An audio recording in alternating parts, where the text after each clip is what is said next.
Hello दोस्तों, स्वागत है आप सबका आपके अपने यूट्यूब चैनल पे। तो आज जो हम बात करेंगे वो भारत के संविधान की 12 अनुसूचियों की बात करेंगे। भारत की 12 अनुसूचियाँ मूल संविधान में नहीं थी। मूल संविधान में भारत के संविधान में 8 अनुसूचियाँ थी, जो कि संविधान संशोधन करके उसको 12 किया गया। तो पहली अनुसूची के बारे में बात करेंगे। पहली अनुसूची कहती है संघ एवं उसके राज्य क्षेत्र, जो कि संविधान के भाग 1 जो है उसमें जो बात लिखी हुई है वही अनुसूची 1 है। अनुसूची 1 में राज्यों एवं भारत का जो क्षेत्रफल या नाम और सीमाएं आदि हैं उनके बारे में अनुसूची 1 में लिखा हुआ है। अनुसूची 2 जो है वेतन व भत्ते जो हैं, संवैधानिक पदों पर बैठे लोग, उनके वेतन भत्ते आदि के बारे में अनुसूची 2 में लिखा हुआ है। तो अनुसूची 2 में किन लोगों के वेतन एवं भत्ते हैं उनके बारे में थोड़ा देखेंगे। तो अनुसूची 2 में प्रेसिडेंट यानी राष्ट्रपति, गवर्नर, इन लोगों के भत्ते हैं, वेतन एवं भत्ते। सुप्रीम कोर्ट, हाई कोर्ट के न्यायाधीश यानी जजेस, कैग, नियंत्रक लेखा महापरीक्षक जो है, जो आय व्यय का जांच करता है, उसके वेतन एवं भत्ते। लोकसभा, विधान सभा के अध्यक्ष और उपाध्यक्ष, यानी जो केंद्र सरकार की लोकसभा, राज्यों की विधानसभा, उसके अध्यक्ष एवं उपाध्यक्ष के भी वेतन और भत्ते इसमें लिखे हुए हैं। राज्यसभा और राज्यों की जो विधान परिषद होती है उसके सभापति और उपसभापति, इन लोगों के भी वेतन एवं भत्ते दूसरी अनुसूची में लिखे हुए हैं। तो दूसरी अनुसूची में इन सारे लोगों के वेतन एवं भत्ते लिखे हुए हैं। अब बात करेंगे तीसरी अनुसूची की। तो तीसरी अनुसूची संविधान में संवैधानिक पद पे बैठे लोगों के शपथ के बारे में है कि उनको शपथ कैसे लेनी है। जो तीसरी अनुसूची है वो शपथ व प्रतिज्ञान जिसको कहते हैं।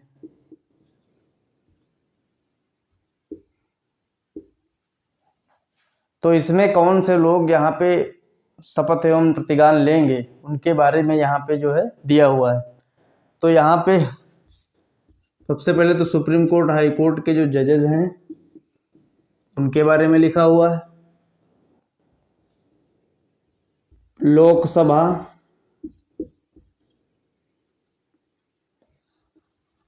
लोकसभा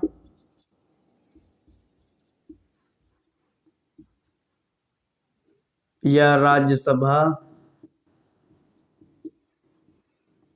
या विधान परिषद या विधान सभा,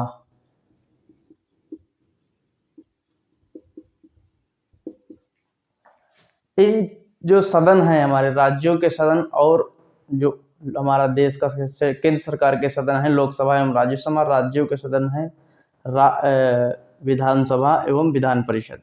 तो उनके जो है इनके सदस्य, इन सभी के सदस्य जो है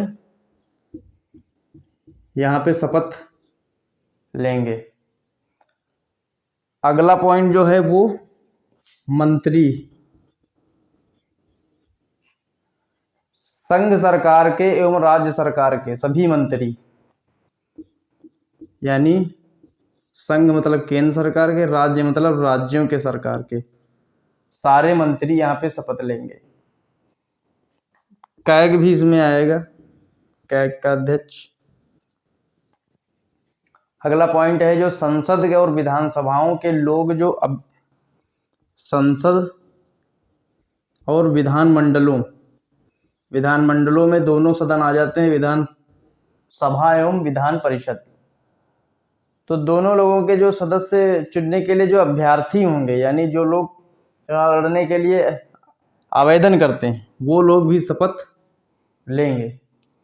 तो इस प्रकार से ये इतने लोग इसमें शपथ लेते हैं। इसमें एक चीज आपने देखी होगी कि प्रेसिडेंट और गवर्नर का नहीं उल्लेख है। तो प्रेसिडेंट और गवर्नर का उल्लेख भारतीय संविधान के अनुच्छेद 60 में प्रेसिडेंट का, 159 में गवर्नर का शपथ दिया हुआ है। संविधान में दो लोगों का शपथ एवं प्रतिज्ञान है, राष्ट्रपति का और गवर्नर का। अनुच्छेद 60 में है प्रेसिडेंट का, 159 में गवर्नर का। बाकी सारे लोगों का शपथ एवं प्रतिज्ञान अनुसूची 3 में लिखा हुआ है। अब अगली अनुसूची देखेंगे, अनुसूची 4।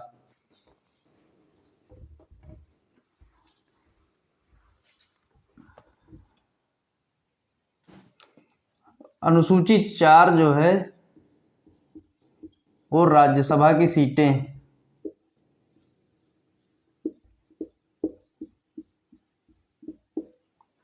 किस राज्य में कितनी राज्यसभा की सीटें होंगी, इन सब के बारे में अनुसूची 4 में लिखा हुआ है। अगर कोई नया राज्य मान लो किसी राज्य से पृथक करके बनाया जाता है तो अनुसूची 4 में उसके बारे में संशोधन करके उसकी राज्यसभा सीटें लिखनी पड़ेंगी। यही सब अनुसूची 4 में लिखा हुआ है। तो अपने उत्तर प्रदेश में जो है 31 राज्यसभा की सीटें हैं।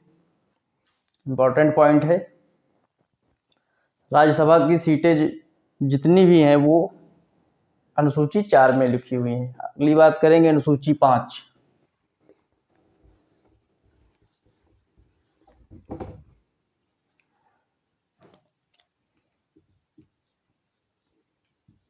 अनुसूची 5 SC एवं ST जो है, यानी शेड्यूल कास्ट शेड्यूल ट्राइब, अनुसूचित जाति एवं जनजाति, प्रशासन एवं नियंत्रण,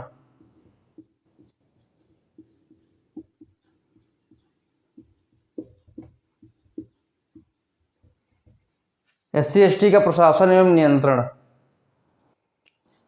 तो 4 राज्यों को छोड़ के बाकी सारे राज्यों के SC ST के प्रशासन एवं नियंत्रण के बारे में अनुसूची 5 में है। अब 4 राज्य वो कौन कौन से हैं वो आप देख लीजिए। AMTM असम, मेघालय, त्रिपुरा, मिजोरम। इन 4 राज्यों को छोड़ के बाकी समस्त राज्यों का SC ST का प्रशासन एवं नियंत्रण अनुसूची 5 में लिखा हुआ है। अगली जो अनुसूची है वो अनुसूची 6। अनुसूची 6 में जो ये 4 राज्य छूट गए थे, इन्हीं के SC ST के प्रशासन एवं नियंत्रण के बारे में है और कुछ नहीं। यानी जो 4 राज्य अनुसूची 5 में छूट गए थे वही अनुसूची 6 में लिखे हुए हैं।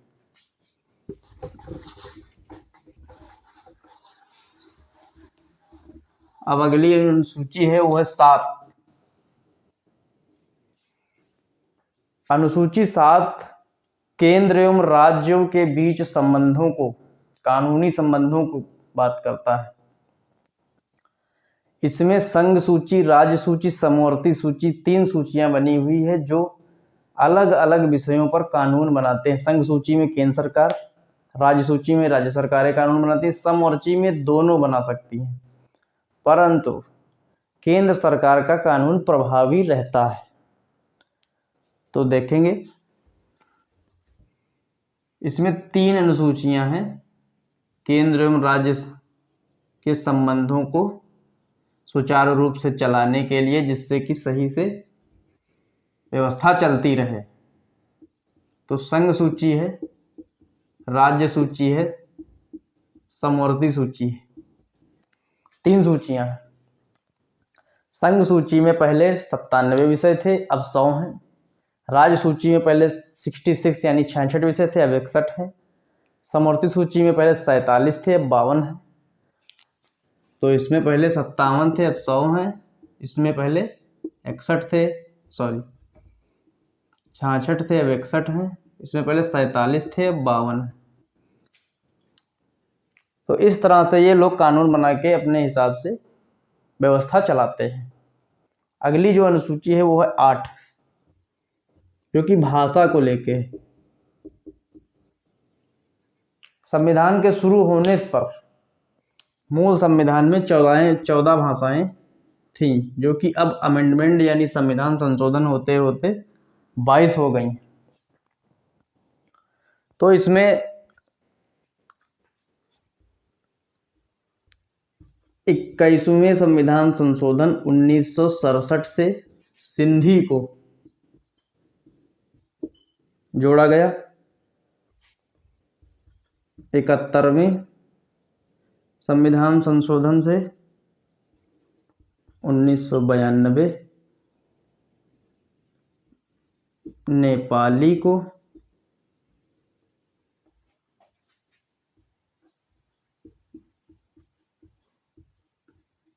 नेपाली को, कोंकणी को और मणिपुरी को इसमें जोड़ दिया गया।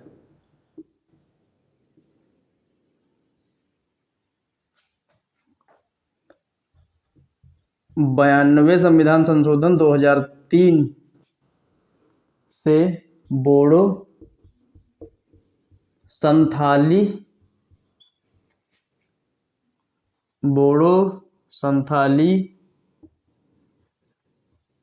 मैथिली और एक इसमें भाषा है डोंगरी, 4 भाषाओं को। तो 92 संविधान संशोधन 2003 के द्वारा 4 भाषाएं बोडो, संथाली, मैथिली, डोंगरी। 71वें संविधान संशोधन 1992 से नेपाली, कोंकणी, मणिपुरी। 21वें संविधान संशोधन 67 से 67 से सिंधी को। इन भाषाओं को संविधान संशोधन करके जोड़ा गया। अब अगली जो अनुसूची है उसकी बात करेंगे, नवीं अनुसूची, जो कि बहुत ही महत्वपूर्ण अनुसूची है। 8 अनुसूचियां ये संविधान बनने के समय मूल संविधान में थी। उसके बाद 4 अनुसूचियों को अलग से संविधान संशोधन करके जोड़ा गया है। तो अगली जो अनुसूची है वो नवीं है, जो कि मेन भूमि सुधार को लेके लाई गई थी। आजादी के बाद ही पहले संविधान संशोधन 1991 से यह अनुसूची लाई गई। 51 से पहला संविधान संशोधन जवाहरलाल नेहरू द्वारा किया गया और यह अनुसूची लाई गई। तो पहले संविधान संशोधन के द्वारा जरूरत इसलिए पड़ी क्योंकि जमींदारी प्रथा चल रही थी, जिससे कि गरीबों को आर्थिक न्याय देना बहुत ही मुश्किल हो रहा था। कोई भी सरकारी कार्य अगर होता था तो मूल अधिकार को लेके लोग सुप्रीम कोर्ट चले जाते थे, जिससे कि बहुत ज़्यादा बाधाएं उत्पन्न हो रही थी। तो जवाहरलाल नेहरू जी ने पहला संविधान संशोधन करके 1951 में इसको जोड़ा। एक अनुच्छेद है 19(1)(4) और एक अनुच्छेद है 31। ये दोनों फंडामेंटल राइट थे। इन दोनों अनुच्छेदों में संपत्ति यानी जो आदमी की संपत्ति है, व्यक्ति की, उसके कानून यानी मौलिक अधिकार था, जिससे लोग सुप्रीम कोर्ट चले जाते थे सरकार के खिलाफ और सरकार को कार्य करने में बहुत ही बाधाएं उत्पन्न होती थी। तो नेहरू जी ने इसी के खिलाफ जो है पहला संविधान संशोधन करके 1951 में नवीं अनुसूची को लाया। अनुच्छेद 31 में एक खंड जुड़वाया, 31B, और नवीं अनुसूची को जोड़कर जुडिशियल रिव्यू से बाहर कर दिया। इसी में 31B में ही लिखवा दिया कि नवीं अनुसूची में जो भी कानून डाल दिया जाएगा उसकी न्यायिक समीक्षा नहीं होगी। उसके बाद ये सारा मौलिक अधिकार के खिलाफ कानून बना के और नवीं अनुसूची में डाल दिए गए।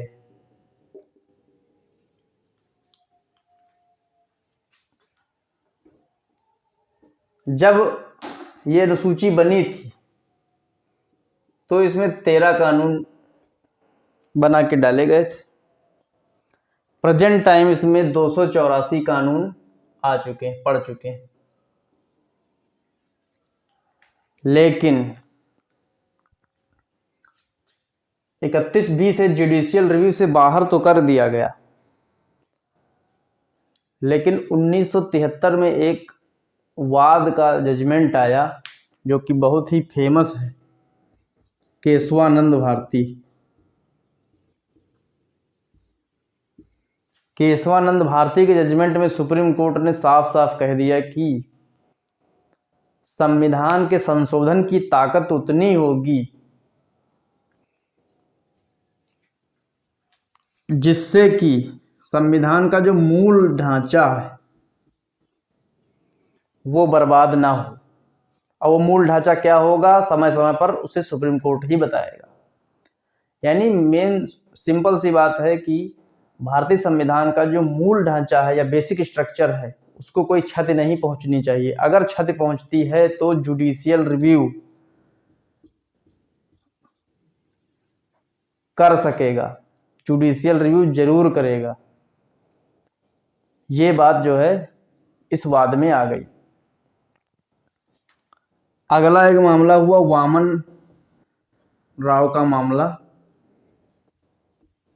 1981 में, जिसमें भी जो है स्पष्ट रूप से यह कह दिया गया कि नवीं अनुसूची में अगर कोई ऐसा कानून डाला गया है जो मूल अधिकारों को प्रभावित करता है तो उसका जुडिशियल रिव्यू सुप्रीम कोर्ट करेगी। एक मामला 2007 में कोएल्हो 2007, इसमें भी ये बात कही गई, दोहराई गई कि मूल अधिकारों का अगर आपने हनन किया, अगर नवीं अनुसूची में भी डाल दिया है तो भी जुडिशियल रिव्यू होगा। एक इसमें तथ्य और जान ले कि 44वें संविधान संशोधन 1978 मोरारजी सरकार थी, मोरारजी प्रधानमंत्री थे, उन्होंने इन दोनों अनुच्छेदों को 1949 और 31 अनुच्छेद दोनों को खत्म कर दिया, यानी दोनों को निरसित कर दिया और संपत्ति का जो अधिकार है उसे 300 का में कानूनी अधिकार बना दिया। यानी उन दोनों अनुच्छेदों को ही खत्म कर दिया। संपत्ति का जो सारा विवाद था उसे जो है मोरारजी द्वारा खत्म करके 44वें संविधान संशोधन 1978 के द्वारा एक कानूनी अधिकार 300 का में बना दिया गया। इस तरह से आपने देखा कि नवीं अनुसूची इस प्रकार से जोड़ी गई। अगली अनुसूची है 10वीं।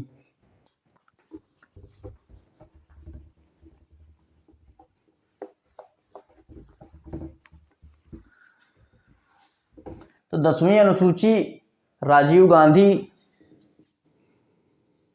प्रधानमंत्री थे, राजीव गांधी द्वारा जो है लाई गई, जो कि दल बदल कानून को लेके, दल बदल कानून को लेके बहुत से जो है एमपी एमएलए पार्टियों के जो सदस्य थे वो दल बदल करके सरकारें जो है गिराया करते थे। लोकतांत्रिक व्यवस्था जो है खराब होती थी। इसीलिए 52वें संविधान संशोधन 1985 के द्वारा यह अनुसूची को जोड़ दिया गया। इस अनुसूची को जोड़कर उसमें लिख दिया गया कि 1/3 अगर किसी राजनीतिक दल के 1/3 सदस्य पार्टी छोड़ के दूसरी पार्टी में शामिल हो जाते हैं तो दल बदल कानून से बच जाएंगे। बाद में व्यवस्थाएं फिर से बिगड़ने दिखनी शुरू हो गई। लोग इधर से उधर जाना जो है फिर भी नहीं बंद हो रहा था, तो सन 2003 में 91वें संविधान संशोधन के द्वारा यह संख्या 2/3 कर दी गई कि 2/3 लोग अगर पार्टी छोड़ के किसी अन्य दल में जाते हैं, यानी दल बदल करते हैं, तो दल बदल कानून 2/3 सदस्यों पर नहीं लगेगा। यानी 2/3 अगर पार्टी छोड़ते हैं तो दल बदल कानून से बच जाएंगे, उससे कम जो होगा तो सदस्यता उनकी नहीं रहेगी। ये बात 2003 में 91वें संविधान संशोधन के द्वारा लाई गई। अगली जो अनुसूची है वो है 11, जो कि बहुत ही इम्पोर्टेंट है और गांधी जी का सपना भी था। तो 11वीं जो अनुसूची है वो पंचायतों को लेके,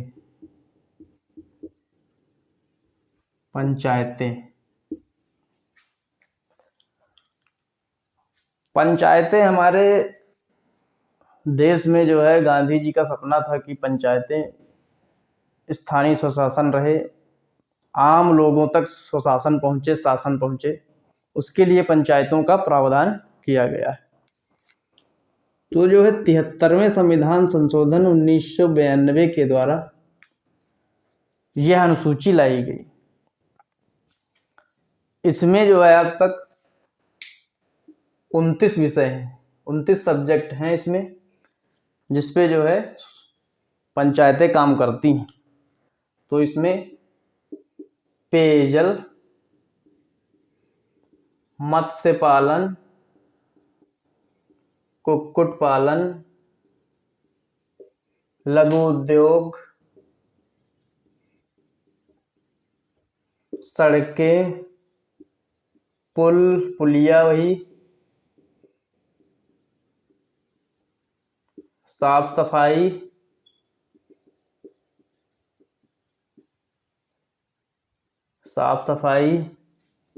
बाजार, मेले,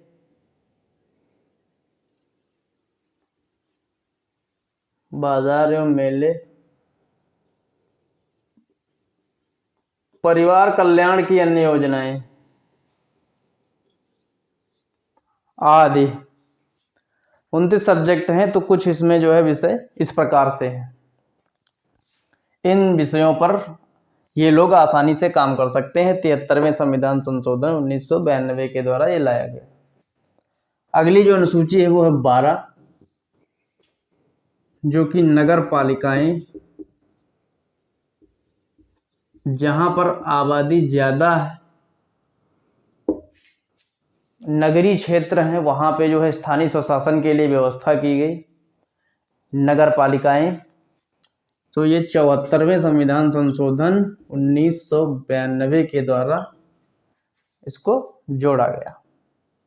इसमें जो है आज तक 18 विषय हैं, 18। तो कुछ इसके विषय के बारे में हम देख लेंगे कि जो विषय हैं वो क्या हैं। तो इसमें सबसे पहले तो साफ सफाई या कचरा प्रबंधन, साफ सफाई कचरा प्रबंधन हो गया। जन्म मृत्यु प्रमाण पत्र बनाना, सड़कें पुल आदि, प्रकाश की व्यवस्था, पार्किंग की व्यवस्था, कांजी हाउस, जानवर बंद करने का जगह कि सड़कों पर जानवर इधर उधर न घूमे, स्वास्थ्य के संबंधी व्यवस्थाएं,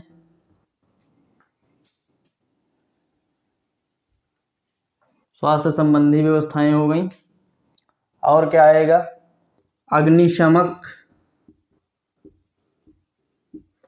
अग्निशमक की व्यवस्थाएं। तो इस प्रकार से आपने देखा कि जो नगर पालिकाएं हैं उनमें कौन कौन से विषय आते हैं। कुछ विषय लिखे हैं, 18 इसमें टोटल विषय हैं, पंचायतों में 29 टोटल विषय हैं। इन विषयों पर नगर पालिकाएं और पंचायतें आसानी से काम कर सकती हैं, जो कि स्थानीय स्वशासन के लिए इन दोनों अनुसूचियों को लाया गया। तो आपने देखा कि संविधान जब शुरू हुआ था तो मूल संविधान में 8 ही अनुसूचियां थी। 4 अनुसूचियों को बाद में संविधान संशोधन करके जोड़ दिया गया।